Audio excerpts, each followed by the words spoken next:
So I'm going to do this playthrough, at least the first 2 minutes, with a capo at 2, and that's going to make more sense later on, because with a really fast fill and the actual pedal tone being C sharp, it's better to just use a capo, or rather you're going to tune the whole guitar up to a guitar in D, which is basically a whole step up. Band kids know what I'm talking about, because when you play C, it would sound like a D. That's why it'd be a guitar in D. For formal matters, but I'm just gonna break it down riff and riff after this playthrough.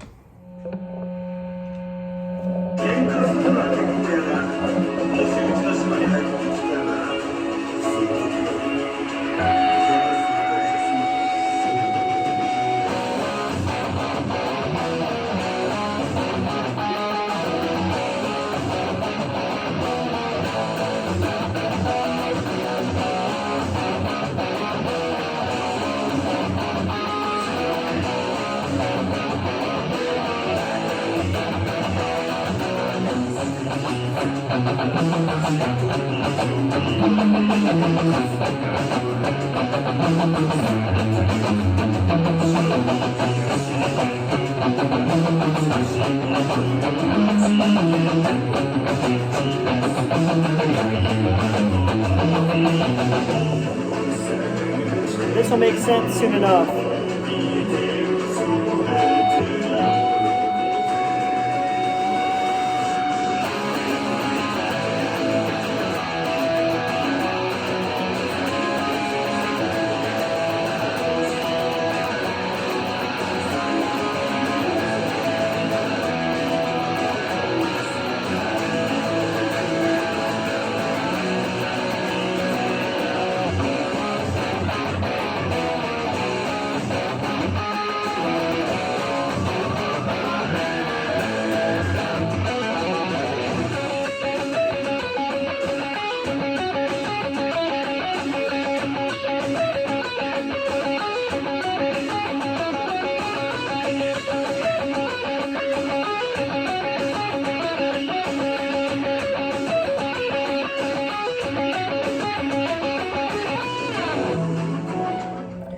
Okay, riff number 1 is going to be all based on essentially the 5th string, with the ending of it going to the 6th string. So we have 2nd, 4th, 7th, and 6th frets being our important ones. So without the power chords, we have 2, 4, 2, 4, 2, 4, 2, 7, 6.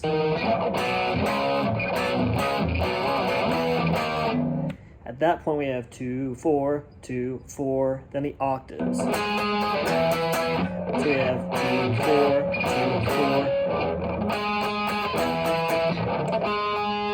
So the octaves that I'm doing would be 4th string, 6th fret, and 7th fret of my 2nd string.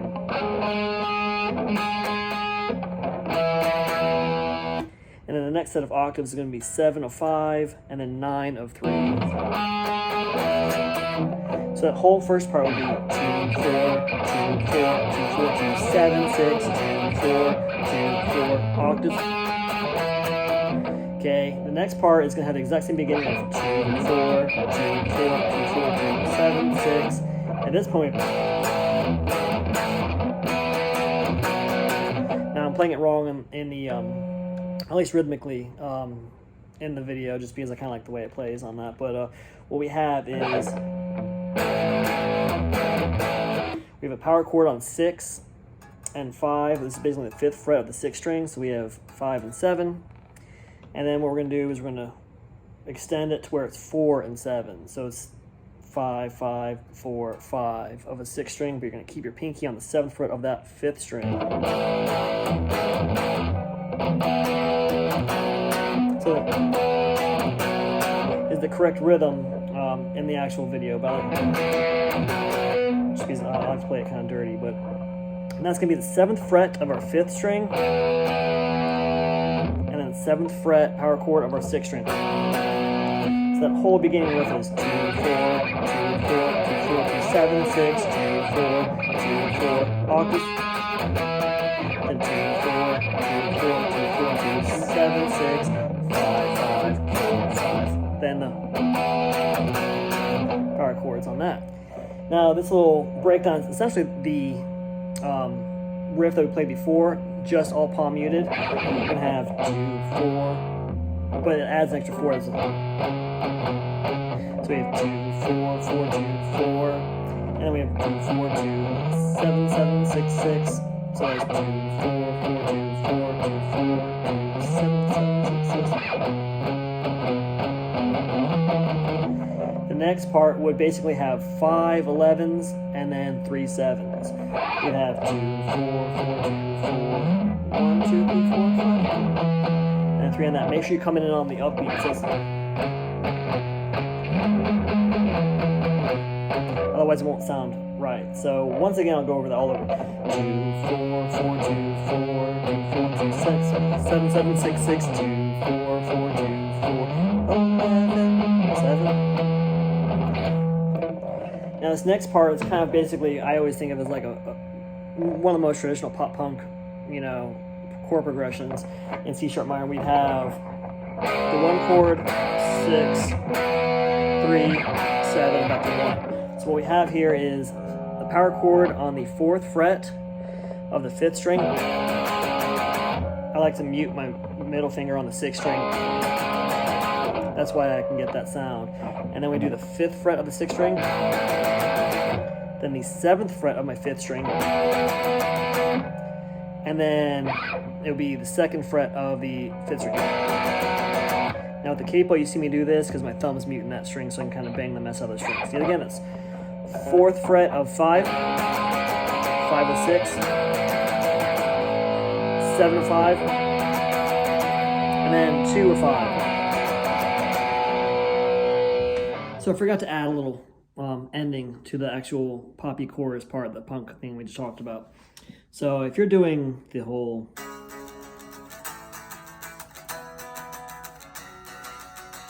okay, at the end of it, you're gonna do the 5th fret of the 6th string, stay on it, 7. So that's just a 5 power chord and then a 7 power chord going into the whole. Okay, this is where the capo came important, because in essence, kind of like what I said about us being in C sharp minor, guess what, that's C sharp, but that little fill, I didn't do that one in the video, I just kind of rushed through it. And the good news for you is you can kind of rush through it too, because it's kind of stupid fast. So I'm plucking my 3rd string and hammering on the 2nd fret if this was 0. And then I'm hammering on the 2nd fret of my 4th string. Now at this point I don't even have to pluck it, because I can just pull off that open 4th string to hammer on that 2nd fret again.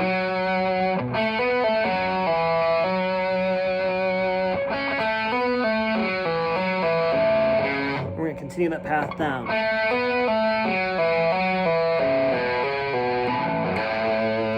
Now, initially, I think he does that. I didn't do that in the video, but then we go back to the 4th string. So do the 4th, open, 2nd, pull off, hammer on this. At this point, what's good is we have to fly our hand up to here, but we have 2 open notes that's coming up next. We have our 2nd string open. I'll go over that in a second. Okay, so funny story, I learned this whole thing without the capo, and then I realized, well, this is kind of a pain in the booty. So when I realized that that open C sharp open had the right timbre, as well as doing the little fill of the diddle diddle diddle right there, I was like, maybe he tunes up a whole step. I don't know. Won't ever talk to the guy that wrote it, but you know, who knows. So at this point, I'm going to say the fret numbers as if there's no capo there, because otherwise you're doing math unnecessarily. So we have open, 2nd string, 14, 17, 12, 14. Then we have 9 to 12, hammer on, 7, 9, 5, 7, open. 14, 17, 12, 14, 9, 12, 7, 9, 5, 7, open. Now the 2nd and 4th ones are different, but the first is the same as the third. So let's just talk about the second one now. We have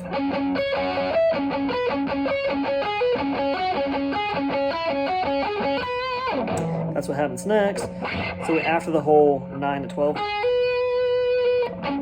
7, 9, then we have 5, 7, 9, 12. You see how we kind of cut it down to where we only had one chug, or one open pedal tone at this ending of it.